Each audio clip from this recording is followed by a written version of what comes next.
Alors Gérard Rangama, j'ai 48 ans, marié, père de 2 enfants. J'ai une formation réussie dans le domaine de l'ingénierie commerciale à La Réunion et de la transformation de produits agroalimentaires. J'ai créé mon entreprise Soleil Réunion en 2008, dont l'objectif est la transformation de produits agricoles en produits de 5e gamme, qui soient des confitures, des plats cuisinés, du foie gras, des condiments. Ces produits sont vendus à La Réunion et à l'exportation dans la zone océan Indien et en métropole.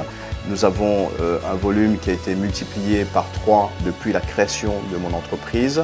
L'entreprise a des piliers très forts dans le domaine de l'innovation.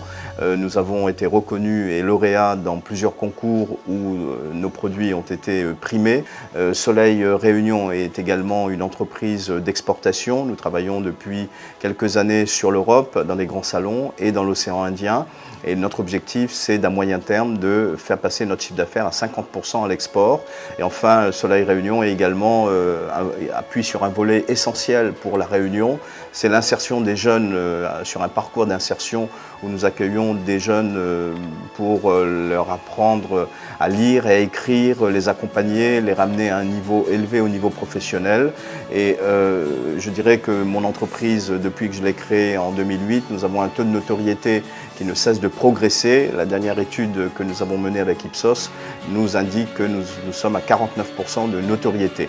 En termes de perspective, nous réalisons actuellement une démarche pour investir dans la construction d'un atelier à Sainte-Marie d'ici 2014. Notre objectif, c'est de nous positionner durablement dans notre travail de transformateur artisanat et semi-industriel et renforcer notre capacité à l'exportation en Europe et dans l'océan Indien. Je donne cette métaphore de l'entrepreneur réunionnais du XXIe siècle qui est comme un peu un navigant et qui est suffisamment habile, léger pour piloter convenablement un catamaran et arriver à bon port, être équipé pour tenir le cap, mais surtout d'avoir des capacités de résilience, de se surpasser, d'avoir une intensité dans le travail, d'avoir l'aspect également empathie qui est très important. C'est tous ces aspects essentiels dans la démarche de notre entreprise où nous arrivons à relever tous ces défis pour cette année et l'année à venir.